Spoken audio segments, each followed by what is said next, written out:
Okay, so welcome back. In this particular video, we are going to discuss the image tag. And this tag you are going to run into over and over again. Now, you're looking at this tag thinking, wow, this is kind of complicated.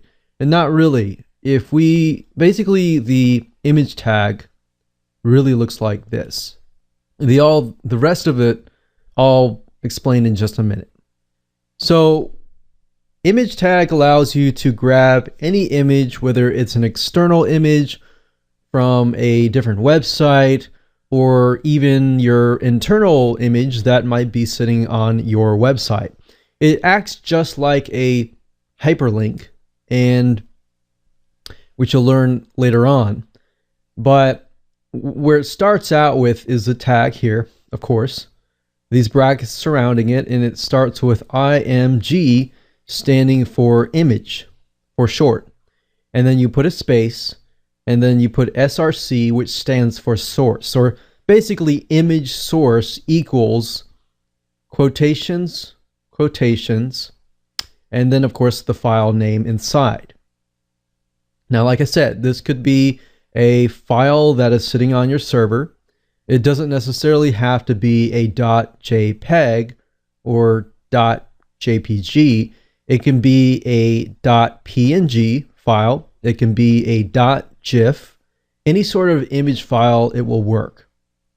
So this could link here. This could link to www.yourdomain.com/image name.jpg or whatever the image extension might be.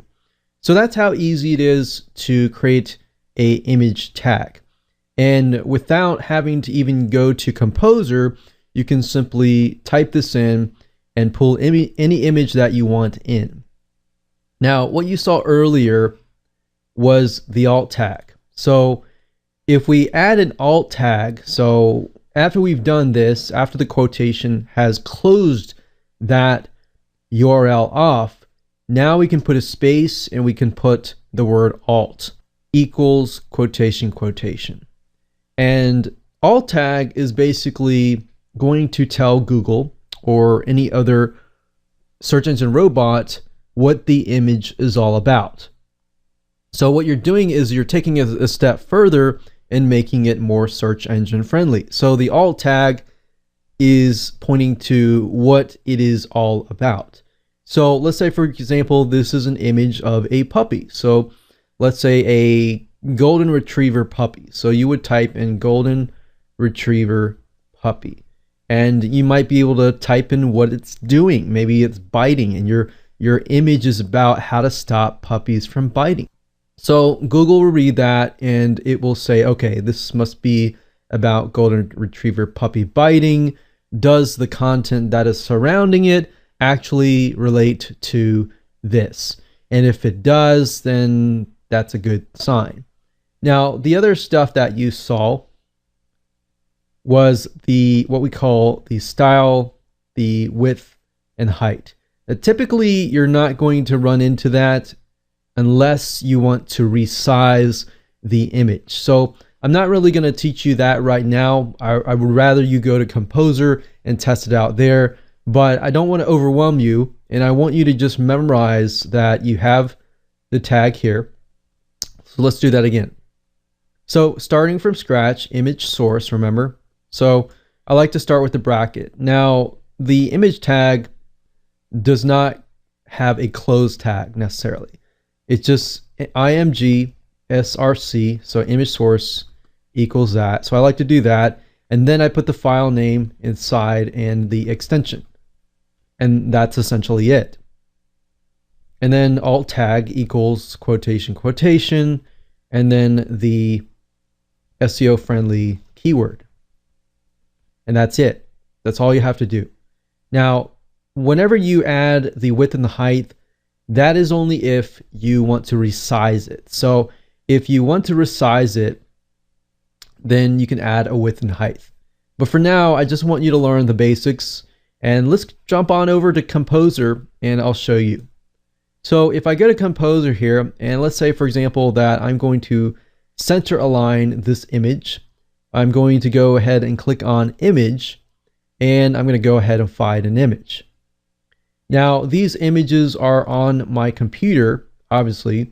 So if I click on do not use alternate text, and typically with Composer, if you do not enter alternate text, it will ask you and it will give you a warning message. So you want to enter the alternate text, which is basically what Google robots see to see what your image is all about. So we can say how to say puppy biting, and we'll click OK, and there we go. So obviously this is not an image of a puppy biting, but I'm just using this as an example.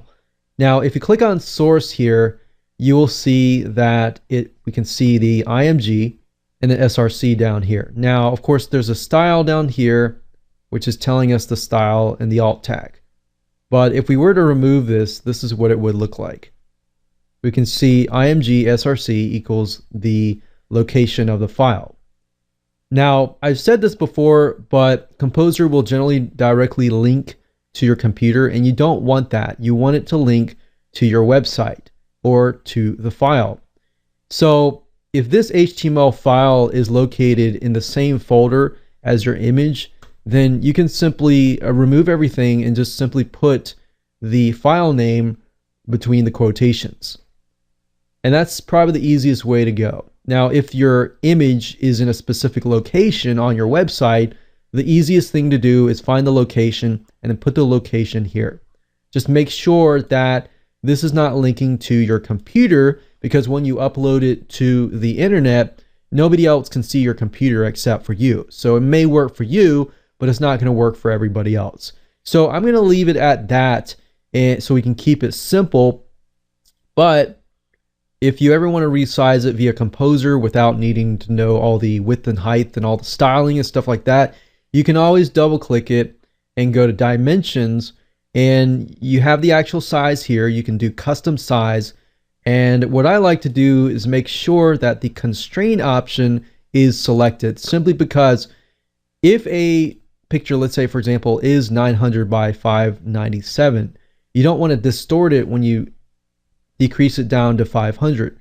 You want to keep the width and the height scale the same. So when I press OK, it looks like this, right? Now, if I don't press the constraints, as you saw I did earlier, and I just do something like 500, and I press OK, you can see how it has distorted the image itself. So that's another little tip that I have with utilizing Composer. So by all means, if you want to stick with Composer, great, that's fine.